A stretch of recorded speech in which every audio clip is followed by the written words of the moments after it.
샬롬 반갑습니다. 오늘 THC 하가 49번째 말씀입니다. 하가 말씀은 요한복음 13장 34절에서 35절 말씀입니다. 두 번에 걸쳐 이 말씀 따라 읽겠습니다.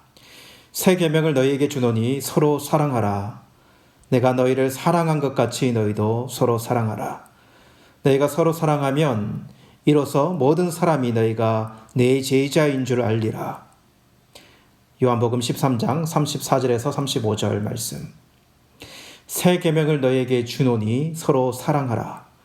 내가 너희를 사랑한 것 같이 서로 사랑하라. 너희가 서로 사랑하면 이로써 모든 사람이 너희가 내 제자인 줄 알리라. 샬롬 반갑습니다 여러분. 오늘 아침에 교회 와서 사무장님과 이런 이야기를 하게 됐어요. 사무장님이 전기 고치는 거 그리고 수도 관련돼서 이런저런 이야기 하다가 최근에 나이도 얼마 되지 않았는데 우리 교회 전기 고치러 자주 오시는 분이 있었거든요. 그분이 갑자기 심장마비로 죽었다라고 하는 이야기, 그리고 이 수도와 관련된 수도가 고장나면 오시는 그분도 갑자기 죽었다는 이야기를 하시더라고요. 그러면서 사무장님이 참 사람 죽는 게 어렵지 않은 것 같습니다, 이렇게 이야기를 하시더라고요. 그러면서 저도 사무장님과 이런 이야기를 나누게 됐어요. 정말 그렇다고, 오늘 우리가 어떤 불의의 사고로 우리가 이 땅을 떠날지 모르는 그런 삶을 살고 있다고. 그래서 우리에게 주어진 시간 동안에 주변에 있는 사람들을 후회 없이 더 많이 사랑하려고 하고, 그리고 그 사람들 많이 챙기면서 그렇게 살았으면 좋겠다고 그런 말씀을 나누었습니다. 여러분 정말 그렇지 않습니까? 우리가 이 땅 살면 얼마나 더 많이 살 수 있을까요? 살아있는 동안에 정말 많은 사랑 원 없이 해보고 그런 순전한 사랑 해보고 가면 좋지 않은가라는 생각을 해봐요. 이런 데 좀 욕심을 가졌으면 좋겠어요. 여러분, 이어령 교수님의 그 강연을 들었던 것이 생각이 나는데요. 그분이 이런 이야기를 하더라고요. 저는 이제는 이 세상에 별 기대할 것이 없습니다. 지금 제 몸에, 이혜영 교수님 몸에 암도 있고, 그래서 이제는 몸도 아프고 예전처럼 그렇게 열심히 뭔가를 해낼 수 있는 기력도 없는데, 그러나 이 땅에 사는 삶을 돌아보면 세상적으로는 정말 유한이 없는 삶을 살아보았다, 이렇게 이야기하더라고요. 노력해 볼 만큼 노력했고 이루고 싶을 만큼 이루었고, 그리고 대한민국의 지성인이라고 일컬을 정도로 그렇게 큰 명예도 얻게 되었는데, 그런데 지금 머리가 희끗희끗한 지금 정말 자기가 한번 해보고 죽을 때까지 여한 없이 한번 해보고 싶은 것이 있다면 그것은 까리따스, 순전한 순고한 그 불순물이 1도 없는 그 사랑 한번 해보고 싶다는 거예요. 자기 딸 이민아 목사도 어떻게 보면은 사랑했는데 그렇게 하늘나라로 보냈는데, 딸과의 관계 속에서도 그런 순전한 사랑 한번 못 해봤는데 그 사랑 이 땅에서 한번 해보고 싶다, 이런 이야기를 하시더라고요. 뜨거운 사랑, 정말 영하 50도의 황제 펭귄의 사랑일지라도 불순물이 들어가지 않는 그 순전한 사랑 해보고 싶다.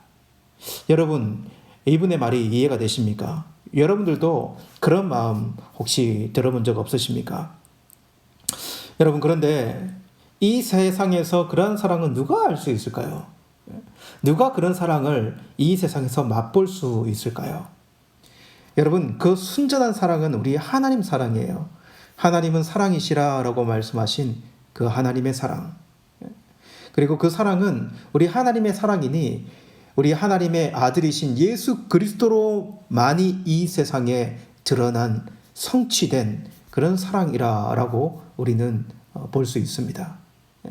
그래서 이 땅에서 우리가 그 하나님의 사랑을 맛볼 수 있는 유일한 길은요, 바로 우리 예수님의 제자가 될 때, 그러니까 우리 예수님이 어떤 사랑을 하셨는지 그 사랑을 알 때 조금이라도 가질 수 있는 사랑이 될 수 있다라는 이 말씀 드리고 싶어요. 여러분, 오늘 말씀을 한번 보세요. 너희가 서로 사랑하면 이로써 모든 사람이 너희가 내 제자인 줄 알리라, 이렇게 말씀하시거든요. 그리고 너희가 사랑하면 이렇게 이야기하고, 그리고 그런데 그 사랑은 어떤 사랑인가? 새 계명을 너희에게 주노니 서로 사랑하라 라고 한 그 사랑이에요. 그러니까 새 계명의 사랑, 새 계명으로 너희에게 준 그 사랑, 그 사랑으로 너희가 내 제자, 예수님의 제자인 줄 알게 될 것이다. 그러면 여러분, 새 계명의 사랑은 어떤 사랑입니까? 이와 대조되는 사랑은요, 아마 옛 계명의 사랑일 거예요. 옛 계명의 사랑. 옛 계명의 사랑이라고 한다면 율법 속에 있는 구약의 그 사랑 이야기 아니겠습니까? 여러분, 구약을 보면은 어떻게 보면은 신약과 전혀 다른 이야기가 아니거든요. 구약에도 하나님을 사랑하고 내 이웃을 내 몸과 같이 사랑하라. 구약에도 끊임없이 그렇게 말씀해 오셨어요. 근데 구약의 그 사랑은요, 그 누구도 그 사랑을 이룬 사람이 없었다라는 것을 우리는 알 수 있어요. 하나님이 그의 백성으로 택한 이스라엘 백성조차도 이렇게 하나님을 순전하게 사랑했는가? 그렇게 많이 보냈던 왕이나 선지자나 제사장도 그렇게 순전히 하나님을 사랑하고 살아간 사람이 있었는가? 여러분, 옛 계명인 그 사랑 가지고 이 세상을 살았던 사람 중에 그 누구도 온전한 사랑 해본 사람이 없었음을 우리는 생각해 볼 수 있어요. 그런데 그 사랑을 누가 그 사랑을 하십니까? 오늘 말씀 보세요. 새 계명을 너희에게 주노니라고 말씀하시는 예수님이 오직 그 사랑을 이루시지 않습니까? 그 누구도 그 하나님의 성취할 사랑이 없었는데 오직 예수님께서 그 하나님의 사랑을 이 땅에서 성취하십니다. 그렇게 우리는 우리 주님이 주시는 그 새 계명의 사랑, 우리 주님이 그렇게 이루신 그 사랑을 주심으로 말미암아 우리는 이 하나님의 사랑을 맛볼 수 있고 이 하나님의 사랑을 가질 수 있게 되는 거죠. 십자가에서 자신을 내어주신 그 사랑, 순전히 흘러가기만 하는 사랑, 자신의 전부를 주기만 하는 그 사랑, 그 사랑이 우리 예수님의 사랑입니다.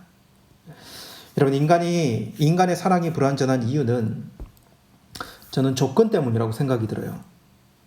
우리는 우리와 연계되지 않는, 자신과 연계되지 않는 사랑을 하지 않습니다. 그렇게 우리는 가만히 보면 우리의 사랑은요, 원수를 사랑하라 라고 이야기하는데 원수를 사랑할 수가 없어요.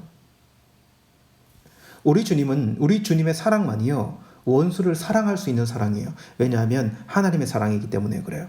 조건 없이 죄인된 인간을 위하여 자신을 버리신 우리 예수님의 사랑은요, 흘러가는 사랑, 내어주는 사랑 아니었습니까? 예수님은 오늘 말씀을 무엇이라고 권고합니까? 너희가 가진 사랑이 아닌, 너희의 방식의 사랑이 아닌 내가 너희에게 주는 새 계명의 사랑, 그 사랑으로 사람을 사랑하라. 이렇게 예수님은 말씀하세요. 여러분, 이 세상의 모든 사람들은 모두 사랑을 받고 싶어 합니다. 그렇지 않습니까? 이것이 우선되는 거예요. 내가 사랑을 받고 싶은 것이 우선이 돼요. 이 세상에 있는 동안에 사랑을 갈망하는 노래는 여러분 세상에는 없어지지 않을 거예요. 사랑을 나에게 달라라고 하는 이야기요. 노래요. 근데 그러한 사랑으로는 절대로 온전한 사랑을 맛볼 수 없습니다. 왜냐하면 완전하고 온전한 순전한 사랑은 우리 주님 안에 있기 때문에 그래요. 우리 주님 안에만 있기 때문에 그렇습니다. 여러분, 예수님의 제자는 예수님의 사랑을 알고 그 사랑으로 사랑하는 그런 사람이다라고 하는 것을 오늘 말씀해 주고 있습니다. 여러분, 우리가 이 세상에 주어진 시간에 조금이라도 더 예수님의 사랑을 해보는 자들이 되었으면 좋겠습니다. 구속받은 그 사랑, 그 은혜의 사랑을 가지고 예수님의 제자로 오늘도 이 흘러가는 사랑, 내 이웃에게 이 흘러가는 그 사랑, 내 주변에 가까운 사람들에게 사랑만 하는 흘러가는 사랑을 조금이라도 행할 수 있는 저와 여러분들이 되기를 간절히 원합니다. 다시 한번 이 말씀 읽겠습니다. 새 계명을 너희에게 주노니 서로 사랑하라. 내가 너희를 사랑한 것 같이 너희도 서로 사랑하라. 너희가 서로 사랑하면 이로써 모든 사람이 너희가 내 제자인 줄 알리라. 요한복음 13장 34절에서 35절 말씀.